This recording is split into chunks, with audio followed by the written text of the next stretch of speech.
हाय, मैं इंजीनियर आशुतोष शर्मा आप सबका वेलकम करता हूँ मेरे चैनल मैथ्यपा में। आज हम लोग देखने वाले हैं सारणियन देख रहे हैं। ये क्लास जो है आपकी यूपी ट्रिपल एस से एसओ के लिए ओरिएंटेटेड है। आज की जो क्लास है वो सारणियन है, टेबुलेशन है।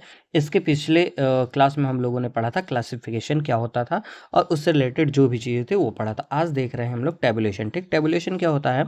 समंकों का वर्गीकरण करने के बाद उन्हें व्यवस्थित ढंग से सारणियों के रूप में प्रस्तुत करना जो है बहुत ज़्यादा आवश्यक होता है, ताकि आंकड़ों से यथोचित निष्कर्ष निकाले जा सकते हैं।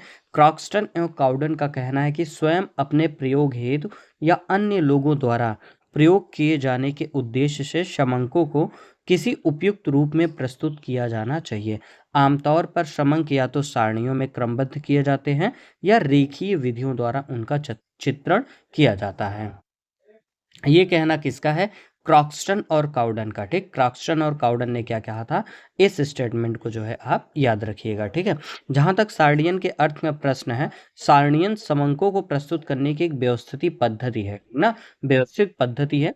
पूछे आपसे कोई सारणियन क्या होता है, तो आप बताएंगे कि क्लासिफिकेशन के बाद, वर्गीकरण के बाद समंकों को प्रस्तुत करने की एक व्यवस्थित पद्धति को ही हम लोग बोलते हैं सारणियन बोलते हैं। ठीक, प्रोफेसर ब्लेयर के अनुसार क्या है, विस्तृत अर्थ में सारणी समंकों की खानों और पंक्तियों के रूप में एक क्रमबद्ध व्यवस्था है। ठीक है, जो ये आपके प्रोफेसर ब्लेयर साहब कहते हैं, प्रोफेसर ब्लेयर साहब ये कहते हैं कि जो रो हो गई आपकी ये, और जो कॉलम हो गए, ठीक ना, रो और कॉलम में जो है किसी डेटा को जो है प्रस्तुत करना, एक क्रमबद्ध व्यवस्था में प्रस्तुत करना ही जो है टेबुलेशन कहलाता है। ठीक है, ये जो है आपके किसने कहा था? प्रोफेसर ब्लेयर साहब ने कहा था।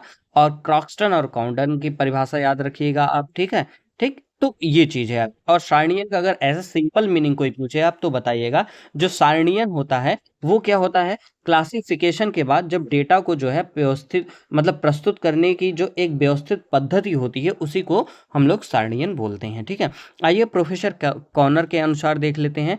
सारणीय किसी विचाराधीन समस्या को स्पष्ट करने के उद्देश्य से किया जाने वाला सांख्यिकीय तथ्यों का क्रमबद्ध एवं सुव्यवस्थित प्रस्तुतिकरण है। ठीक, प्रोफेसर कॉर्नर ने क्या कहा था, माफ करिएगा बैकग्राउंड में थोड़ा सा नॉइज आ रहा है। ठीक है, सारणी किसी विचाराधीन समस्या को स्पष्ट करने के उद्देश्य से किया जाने वाला सांख्यिकीय तथ्यों को क्रमबद्ध एवं सुव्यवस्थित प्रस्तुतिकरण होता है। ठीक, इसका जो उद्देश्य वो क्या है? सारणी के 3 उद्देश्य होते हैं। पहला, समंकों को व्यवस्थित रूप में प्रस्तुत करना। दूसरा, आंकड़ों को संक्षिप्त ढंग से प्रकट करना। समस्या को अधिक सरल व स्पष्ट बनाना ही जो है इसका उद्देश्य होता है। ठीक है, सारणी का महत्व या फिर लाभ देख लेते हैं। इसको जो है मतलब कि इसका जो इंपॉर्टेंस है वो क्या है टेबुलेशन करने का? सारणियन बनाने से क्या होता है? सरलता आती है। ठीक ना, मतलब सारणियन से समंकों की जटिलता जो है समाप्त हो जाती है और फलस्वरूप आवश्यक सूचनाएं जल्दी व आसानी से समझ में आ जाती हैं। ठीक, मतलब डेटा को समझने में आपको जो है बहुत सरलता महसूस होती है। ठीक ना, स्थान व समय की बचत हो जाती है। जब आप सारणी बना लेते हैं तो आपको स्थान व समय की बहुत बचत होती है। ठीक ना, तुलनात्मक अध्ययन की व्यवस्था इसमें मिल जाती है। जब सारणी आप बना लेते हैं तो उसमें आप किसी का तुलना करना होगा आपको, तो वो तुलना जब करते हैं तो बहुत मतलब इजीली तरीके से आप तुलना कर सकते हैं। ठीक है, आकर्षण प्रदर्शन सारणियन के फलस्वरूप नीरस आंकड़े भी आकर्षक लगने लगते हैं। मतलब कि जब आप सारणी में किसी डेटा को प्रदर्शित करते हैं तो मतलब समझिए कि उनकी सुंदरता जो है आप अपने आप ही जो है बढ़ जाती है। ठीक है, ठीक, सांख्यिकी विवेचन में जो है सहायक सारणीबद्ध समंक का सांख्यिकी विवेचन जैसे माध्य, अपीकरण, विषमता, सहसंबंध आदि आसानी से ज्ञान किया जा सकता है। ठीक है, नेक्स्ट है आपका सारणियन व वर्गीकरण में अंतर। इसको ध्यान से समझ लीजिएगा, ये क्या होता है? पहली बात तो ये समझिए कि वर्गीकरण पहले होता है, उसके बाद क्या होता है? सारणियन होता है। ठीक है, ठीक, वर्गीकरण के बाद सारणियन आता है। तो सारणियन समंकों के वर्गीकरण के बाद की एक स्थिति है। ठीक है, ये बात सत्य है। सर्वप्रथम आंकड़ों को वर्गीकृत किया जाता है। क्या किया जाता? पहले आंकड़ों को वर्गीकृत किया जाता है, उसके बाद सारणियों में जो है उसको प्रस्तुत किया जाता है। ठीक है, तो जो वर्गीकरण है वो सारणियन का क्या है? बेस है, आधार है। ठीक है, बिना वर्गीकरण के सारणियन करना थोड़ा उचित नहीं होता है। ठीक है ना, वर्गीकरण में संकलित समंकों को उनके समान व असमान गुणों के आधार पर विभिन्न वर्गों या श्रेणियों में बांटा जाता है, जबकि सारणियन में उन्हीं वर्गीकृत तथ्यों को खानों मतलब रो और जो है कॉलम में, ठीक है ना, कॉलम और रो में जो है प्रस्तुत किया जाता है। ठीक है, इस दृष्टि से सारणीयन वर्गीकरण का एक यंत्रात्मक पहलू होता है। ठीक, मतलब ये पूछा जा सकता है आपकी जो है ये होते हैं ना कि इसमें से कौन से तथ्य सही है कौन से गलत है, वहां पे ये चीज पूछा जा सकता है आपसे। ठीक है ना। ठीक, तो कह रहा है कि सारणीयन वर्गीकरण का एक यंत्रात्मक पहलू है। ठीक, वर्गीकरण का यंत्रात्मक पहलू कौन है? सारणीयन है। नेक्स्ट है वर्गीकरण सांख्यिकी विश्लेषण की एक विधि है, जबकि सारणीयन समंकों को प्रस्तुतिकरण की एक प्रक्रिया है। ठीक, जो सारणीयन होता है डेटा का, वो क्या होता है? प्रस्तुतिकरण की एक प्रक्रिया है। और ये क्या है आपका? वर्गीकरण क्या है? एक विधि है। ठीक है, वर्गीकरण के अंतर्गत समंक को वर्गों व उपवर्गों में बांटा जाता है, जबकि सारणीयन में उन्हें शीर्षक व उपशीर्षक में रखा जाता है। वर्गीकरण में किसमें बांटा जाता है? वर्गों या फिर उपवर्गों में, जबकि सारणीयन में शीर्षक या फिर उपशीर्षक में उनको जो है बांटा जाता है। ठीक है, अब देखिए सारणी की रचना के नियम या सारणी के प्रमुख अंग कौन कौन से होते हैं? Rules are main parts of the table. पहला क्या? आपको शीर्षक लेना होता है, रो और कॉलम होना चाहिए उसमें। ठीक, रूलिंग ऑफ कॉलम, कॉलम की जो है रूलिंग होनी चाहिए बराबर बढ़िया। तुलनात्मक अध्ययन मतलब कंपैरेटिविटी स्टडी होनी चाहिए। ठीक है, पदों की व्यवस्था होनी चाहिए, अरेंजमेंट ऑफ आइटम होना चाहिए, टिप्पणियां फुटनोट होना चाहिए उस पे। ठीक, कि मतलब कौन सा चीज कैसे है, मतलब डेटा के बारे में जो है आप एक्सप्लेनेशन दे सकते, और जो है सोर्स भी जो है आपको जो है उसमें रखना चाहिए। ठीक, सारणी को संदेह रहित व प्रभावशाली बनाने के लिए समंकों का स्रोत अवश्य स्पष्ट कर देना चाहिए। ठीक, योग, सारणी में प्रयुक्त होने वाले समंकों की योग अंतरयोग की व्यवस्था इस प्रकार की जानी चाहिए कि रो व कॉलम के योग की जांच व स्पष्टीकरण स्वतः ही हो सके। इकाई एवं व्युत्पन्न समंक मतलब यूनिट एंड डेरिवेटिव भी होना चाहिए। सामान्य नियम जनरल रूल्स। इसके अलावा सारणी का आकर्षक होना आवश्यक तथा उसका आकार दिए गए स्थान अर्थात कागज के अनुकूल हो। ठीक है, सारणी स्वयं में समंकों की एक मुंह बोलती तस्वीर होनी चाहिए। डॉक्टर बाउले का कहना है, ठीक, ये बात ध्यान रखिएगा, डॉक्टर बाउले साहब का क्या कहना है? डॉक्टर बाउले का कहना है एक सामान्य व्यक्ति का सारणी को समझने के लिए किया गया विशेष प्रयत्न सही अर्थों में सारणी की दोषपूर्ण रचना समझी जाएगी। ठीक, मतलब ये कि अगर मैंने कोई सारणी बना दी है तो उसको आप देख करके जो है पूरा समझ जाइए, पूरा का पूरा उससे जो है स्पष्ट हो जाना चाहिए कि ये सारणी क्या बताना चाहती है। ठीक, अगर उसमें मुझे ज़्यादा दिमाग लगाना पड़ा, ज़्यादा माथापच्ची करना पड़ा, तो समझिए कि वो सारणी आपकी जो है स्पष्ट नहीं है, सही तरीके से नहीं बनी है। ठीक है, ये कहना है डॉक्टर बाउले साहब का। देखिए जो सारणी है वो सरल ही नहीं बल्कि जो है वो तांत्रिक कार्य भी एक है। ठीक ना। श्री हैरी जरोम, कौन? जरोम साहब ने कहा है कि एक आदर्श सांख्यिकी सारणी निपुणता व प्राविधि की कसौटी है और स्पष्ट रूप से प्रस्तुत की गई सूचनाओं तथा स्थान की मितव्यता को सर्वोत्कृष्ट कलाकृति है वो। ठीक है, मतलब एक ही सारणी जो होती है वो मतलब कि उसमें जो है आपका जो डेटा होता है वो एकदम स्पष्ट रूप से जो है प्रस्तुत होना चाहिए। ठीक ना, मतलब समझिए कि सर्वोत्तम कला जो आपके पास होनी चाहिए सारणी बनाने के लिए, वो उसमें पूरा का पूरा आपको जो है यूज कर लेना, ताकि सारणी को देखने के बाद लोगों को जो है एकदम चीजें क्रिस्टल क्लियर हो जानी चाहिए। ठीक ना। आइए यह फॉर्मेट दिया गया है, ये जो है तालिका शीर्षक यहाँ पे हो जाना चाहिए, सब हेडिंग, ठीक, ये टोटल, सब हेड, कॉलम हेड, यहाँ पे जो है ये कैप्शन आप लिख सकते हैं। ठीक ना, सब हेड, कॉलम हेड, ये टोटल हो गया। ठीक है, अब देखिए यहाँ पे सारणियों के प्रकार देख लेते हैं। ठीक, एक एग्जांपल से अभी हम लोग करेंगे तो स्पष्ट हो जाएंगी चीजें। ठीक, ये चीजें होती हैं, ये आप मतलब देख करके चलिए। अभी टाइप ऑफ टेबल में देख लीजिए। ठीक ना, सांख्यिकी सारणियों का वर्गीकरण मुख्य रूप से उद्देश्य, मौलिकता एवं रचना के आधार पर किया जाता है। ठीक ना, तो उद्देश्य के आधार पर देखते हैं। उद्देश्य के आधार पर सारणियन, उद्देश्य के आधार पर सारणियां दो प्रकार की होती हैं, पहली सामान्य उद्देश्य वाली सारणी, दूसरा विशेष उद्देश्य वाली सारणी। ठीक, अब बात करते हैं हम लोग आगे। सामान्य उद्देश्य वाली अथवा संदर्भ सारणी का प्राथमिक उद्देश्य समंकों को इस प्रकार प्रस्तुत करना होता है कि व्यक्तिगत इकाइयों का पाठकों द्वारा तुरंत पता लगाया जा सके। ठीक ना, क्रॉक्सटन एंड काउडन के अनुसार यह सारणी अत्यधिक विस्तृत होने के कारण अधिक उपयुक्त नहीं समझी जाती है। यही कारण है कि इसका प्रयोग अधिकतर सरकारी रिपोर्टों के संदर्भ में किया जाता है। इसके विपरीत विशेष उद्देश्य वाली सारांश सारणी किसी उद्देश्य विशेष की पूर्ति के लिए तैयार की जाती हैं तथा इसका आधार सामान्य सारणी से अपेक्षाकृत छोटा होता है ये। ठीक, तो देखिए कि जो एक और चीज इसमें देखिएगा, जो सामान्य उद्देश्य वाली सारणी होती है ठीक ना, ये वाली सारणी, इसको एक और नाम से जानते हैं, क्या नाम है इसका? संदर्भ सारणी। कौन सा सारणी? संदर्भ सारणी। और जो ये विशेष उद्देश्य वाली सारणी, इसको किस नाम से जाना जाता है? सारांश सारणी से। कौन सा सारणी? सारांश सारणी, ठीक है ना, सारांश सारणी से जाना जाता है। ये वाली सारणी जो है थोड़ी बड़ी होती है, इस वजह से इसका ज़्यादा यूज नहीं किया जाता और इसको सरकारी दफ्तर में यूज किया जाता है। कहाँ पे? सरकारी दफ्तर में यूज किया जाता है। और जो विशेष उद्देश्य वाली होती है, इसको विशेष पर्पज के लिए जो है किया जाता है। और इसका जो आधार होता है अपेक्षाकृत क्या होता है? छोटा होता है सामान्य के कंपैरिजन में, ठीक है। अब बात करते हैं मौलिकता के आधार पर सारणीयन। तो मौलिकता के आधार पर सारणी दो प्रकार की होती है, मौलिक या फिर प्राथमिक सारणी, दूसरा होता है व्युत्पन्न सारणी, ठीक है। मौलिक व प्राथमिक सारणी क्या होता है उसको देख लीजिए। मौलिक सारणी में समांकों को मौलिक रूप से रखा जाता है, जबकि व्युत्पन्न सारणी में समांकों के योग, प्रतिशत, अनुपात, गुणांक व माध्य आदि मूल्यों को प्रस्तुत किया जाता है, ठीक। मतलब प्राथमिक सारणी में जो उसको एज इट ऐसे रख दिया जाता है मौलिक रूप से, बल्कि व्युत्पन्न में जो है सब कुछ निकाल के रख दिया जाएगा, योग, प्रतिशत, अनुपात, गुणांक, माध्य, सब कुछ जो है वहां पे डिटेल प्रस्तुत कर दिया जाता है, ठीक। रचना के आधार पर सारणीयन ये जो है दो प्रकार की होती है।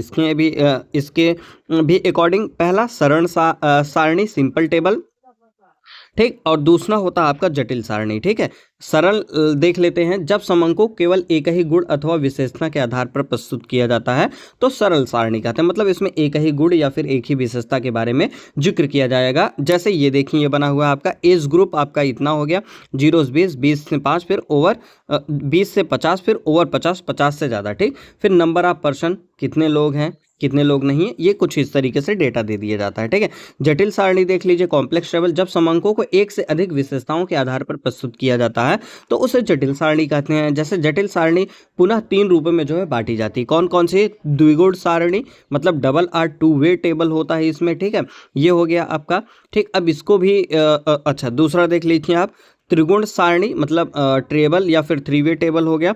नेक्स्ट हो गया आपका बहुगुण सारणी, मैनीफोल्ड या फिर हायर ऑर्डर टेबल।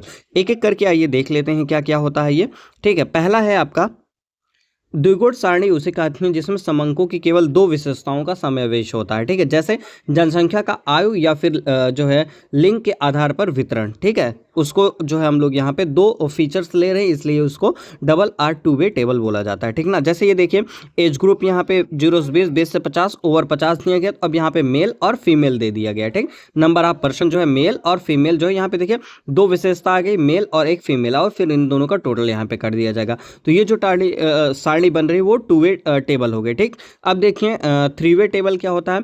त्रिगुण सारणी में एक साथ 3 गुणों के आधार पर डेटा को प्रस्तुत किया जाता है, ठीक है। जैसे देखिए यहाँ पे मेल में और फीमेल है, ठीक। इसमें मेल में भी लिटरेट हो गया, इलिटरेट हो गया, ठीक ना, फिर टोटल आ रहा है। फीमेल में लिटरेट, इलिटरेट, फिर टोटल, ठीक है। तो ये चीज़ यहाँ पे जो है काउंट की जा रही है, ठीक ना। 3 चीज़ों को जो है यहाँ पे देखा जा रहा है। जैसे देखिए, त्रिगुण सारणी में एक तरह 3 गुणों के आधार पर समांकों को प्रस्तुत किया जाता है। जैसे जनसंख्या का आयु, लिंग व साक्षरता, ठीक ना। आयु भी इसमें इंक्लूड हो, जैसे देखिए एज ग्रुप 1 हो गया, ठीक, आयु हो गया। उसके बाद जो है लिंग हो गया, मतलब मेल या फिर फीमेल हो गया, ठीक। उसके बाद जो है लिटरेसी, मतलब लिटरेट या फिर इलरेटेड, 3 चीज़ों को जो है यहाँ पे लिया जा रहा है, इंक्लूड किया जा रहा है। इसमें आप देख सकते हैं तो 2 ही चीज़, पहला एज ग्रुप हो गया, दूसरा क्या है यहाँ पे मेल या फिर फीमेल, ठीक ना, ठीक। ये 2 कैटेगरी में इसको जो है डिवाइड किया जा रहा है। नेक्स्ट है आपका बहुगुण सारणी, मैनीफोल्ड या फिर हायर ऑर्डर टेबल। जब समांकों को 3 से अधिक विशेषताओं के आधार पर प्रस्तुत किया जाता है तो उसे बहुगुण सारणी कहते हैं। उदाहरण के लिए जनसंख्या को आयु, लिंग, साक्षरता तथा राज्यों में वितरण के आधार पर इस प्रकार दिखाया जाता है। जैसे बात की जाए आपकी, हाँ, तो अब यहाँ पे देखिए कि जो है इसमें क्या क्या चीज़ दिया गया, ठीक। इसमें जो जनसंख्या का राज्य, आयु, लिंग व साक्षरता के अनुसार वितरण किया गया है, ठीक है। तो इसमें ढेर सारी विशेषताओं के बारे में जो है बताया जा रहा है। पहला स्टेट हो गया, आयु वर्ग हो गया, मेल फीमेल, फिर लिटरेसी इलिटरेसी है, सब कुछ है, ठीक ना। तो ये सारा कुछ इसमें जो है बताया जा रहा है। तो इस तरीके से जो है सारणी जो है आपकी तैयार की जाती है, ठीक। आप इसमें समझ सकते हैं भाई, असम में इतने ग्रुप में जो है ये हैं, ये हैं, तो आप देख करके समझ सकते हैं, ठीक। तो इस वजह से ये सारणी बनाई जाती है, ठीक है। आगे चलते हैं। अब यहाँ पे भी कुछ दिया गया है, इस तरीके से जो है सारणी एक बनाई जा रही है। अब बात करते हैं द्विचर आवृत्त सारणी के बारे में, ठीक, जिसको बोलते हैं 2 डायरेक्शनल फ्रीक्वेंसी टेबल, ठीक। इसमें क्या होता है, कभी कभी 2 आवृत्ति वितरण जिनमें परस्पर कुछ संबंध होता है एक साथ द्विचर आवृत्ति सारणी के रूप में रखे जाते हैं। यह वितरण, जिसे आड़ी वर्गीकृत सारणी या फिर क्रॉस क्लासिफाइड टेबल भी कहते हैं, 2 चरों के मध्य बहुत संबंध का विश्लेषण करने में सहायक सिद्ध होता है। ठीक, उदाहरणार्थ के बारे में बात किया जाए तो सेवा काल और मजदूरी के आधार पर किया गया श्रम शक्ति का वर्गीकरण यह स्पष्ट करता है कि क्या मजदूरी की दरें सेवा की अवधि से संबंधित है अर्थात उससे प्रभावित होती हैं। इसी प्रकार व्यक्तियों की लंबाई तथा भार के आधार पर तैयार की गई द्विमुखी सारणी दोनों चरों के मध्य कार्यात्मक संबंध को स्पष्ट करती हैं। ध्यान रहे, ऐसी सारणी संबंध स्थापन का कोई सांख्यिकीय माप प्रस्तुत नहीं करती बल्कि एक सामान्य जो है विजुअल इफेक्ट जो है वो प्रदर्शित करती हैं। ठीक, आइए देखते हैं। जैसे ये क्वेश्चन है, 20 पतियों पत्नियों की आयु के अंक दिए गए हैं। इन समंकों को एक द्विचर वर्गीकृत सारणी के रूप में प्रस्तुत करना है जिनमें वर्ग विस्तार 5 का अर्थात वर्गांतर 20 25 25 30 इस तरीके से होने चाहिए। आइए देखिए, ये कुछ इस तरीके से बना। ठीक, सबसे पहले मैंने टैलीसेट के बारे में बताया, पत्नियों की आयु। अब देखिए इसमें दो चर, एक पत्नियों की आयु है, दूसरा पतियों की आयु है। ठीक है, तो इसमें क्या किया गया है, कुछ इस तरीके से किया गया है। ठीक, जो पतियों की आयु है मैंने इधर नीचे की तरफ ले लिया, 20 से 25 25 से 30 30 से 35 35 से 40 40 से 45 45 से 50 ये जो लिया गया है इसको जो है टेबुलेशन में मैंने बता दिया था कि ये किस तरीके से लिया जाता है। ठीक है, और जो पत्नियों की आयु मैंने इसको इस डायरेक्शन में ले लिया, 25 30 30 35 35 40 40 45 45 50। जरूरी नहीं कि अगर यहाँ पे 45 50 है यहाँ पे 45 50 ही होगा। ठीक है ना, आप यहाँ पे 50 से 55 भी ले सकते हैं। ठीक है ना, ठीक, यहाँ पे भी आगे बढ़ा सकते हैं, जरूरी नहीं कि इक्वल ही हो। ठीक है, ठीक, तो अब आगे चलिए देखते हैं। ये इतनी चीज हो गई है। ठीक, मतलब एक इधर हो गया, एक इधर हो गया। ठीक है, ये हो गया। अब आप देखिए, अगर मैं बात करूं तो 20 से 25, ये नहीं, यहाँ पे 20 से 25 अगर पतियों की आयु देखा जाए, कितने पति ऐसे हैं जिनका उम्र जो है 20 से 25 के बीच में है, तो कितने हैं, 3 है। ठीक है, और आप देखिए 25 से 30 ऐसी पत्नियां भी हैं जिनकी उम्र कितनी है, 3, मतलब ऐसे 3 पत्नियां भी हैं जिनकी उम्र जो है 25 से 30 के बीच में है। तो अब आप यहाँ पे देखेंगे, बाई डायरेक्शनल मतलब टू डायरेक्शनल का मतलब आप यहां समझिए, इस तीन से इसका भी काम चल रहा है और इसका भी काम चल रहा है। ठीक है, तो दोनों का काम चल रहा है, इस वजह से इसको क्या बोला जा रहा है, इसको बोला जा रहा है टू डायरेक्शनल फ्रीक्वेंसी टेबल बोला जा रहा है। ठीक, अब समझ में आया आपको। ठीक है, ठीक, अब देखिए इधर जो है मैंने पत्नियों का आयु लिया, इधर जो है पतियों की आयु लिया। तो अब जो ये मैंने 3 लिखा है, इसमें क्या कह रहा है कि ये जो 3 है एक बार इसको रिप्रेजेंट कर रहा है, एक बार इसको कर रहा है। ठीक है, मतलब दोनों साथ में ही वो कर रहा है। ठीक, मतलब 20 से 25 पतियों की आयु जो है, मतलब पतियों की जो आयु है 20 से 25 के बीच में कितने लोगों की है, 3 लोगों की, वैसे जो है पत्नियों की है। ठीक है, अब आगे कोई डेटा नहीं तो खाली है। फिर जो है यहाँ पे 2 आ गया, 2 मतलब कि पत्नियों की ऐसी 2 पत्नियां जिनकी उम्र जो है 25 से 30 के बीच में है, और यहाँ पे जो है 25 से 30 के बीच में 2 ऐसे पति हैं जिनकी आयु लाई करती है। ठीक है, ऐसे जो है इसमें भी है 30 से 35 वाले में, यहाँ पे भी है। ठीक है, अब आपका एक सवाल ये है कि चलिए मान लीजिए कि कोई पति हो, ठीक ना, जिसकी उम्र मान लीजिए कि जो है 45 से 50 के बीच में हो। ठीक, 45 से 50 के बीच में हो, लेकिन ऐसी कोई भी पत्नी नहीं है जिसकी उम्र 45 से 50 के बीच में हो। ठीक है, तो उसको हम लोग क्या करेंगे, एक अलग से ऐसे कॉलम ये बना लेंगे। ठीक ना, उसमें क्या करेंगे, यहाँ पे कोई एज ग्रुप डालेंगे नहीं, क्योंकि जो है यहाँ पे पत्नियों की उम्र तो है नहीं है। ठीक है, सिर्फ जो है पति की है, तो यहाँ पे ला करके एक जो है हमने पति की उम्र यहाँ पे रख दी। ठीक ना, ठीक, एक पति ऐसा है जिसका उम्र जो है 45 से 50 के बीच में है। ठीक है ना, ठीक, लेकिन अब उससे पहले यहाँ पे देखिए एक जो है पति ऐसा भी है जिसकी उम्र 45 से 50 के बीच में है, और एक पत्नी भी ऐसी है जिसकी उम्र जो है 45 से 50 के बीच में है। ठीक ना, दोनों है, मतलब यहाँ से जो है दोनों का काम चल जा रहा था, लेकिन एक बंदा ऐसे था जिसका जो है मतलब पति था जिसका उम्र 45 से 50 के बीच में, लेकिन पत्नी ऐसी कोई नहीं थी। इसको हमने क्या कर दिया, अलग से रख दिया। ठीक ना, एक अलग कॉलम बना दिया, यहाँ पे पत्नियों के बारे में जिक्र ही नहीं किया। ठीक ना, ठीक, तो ये हो गया। अब यहाँ पे सबका जो है योग ले लेंगे, जो आएगा यहाँ पे ये महायोग कर देंगे हम लोग। ठीक है, तो इस तरीके से ये जो आपका जो है ये चैप्टर फिनिश हो जाता है, टेबुलेशन वाला मेथड। ठीक, क्लासिफिकेशन एंड टेबुलेशन वाला मेथड का जो ये चैप्टर था, ये जो टॉपिक था, ये पूरे तरीके से फिनिश हो जाता है। अब देखेंगे सिलेबस के अकॉर्डिंग अगला टॉपिक क्या है। ठीक है, तो जो है अगर वीडियो अच्छा लगा तो प्लीज़ लाइक शेयर सब्सक्राइब करना ना भूलें। Okay, thank you.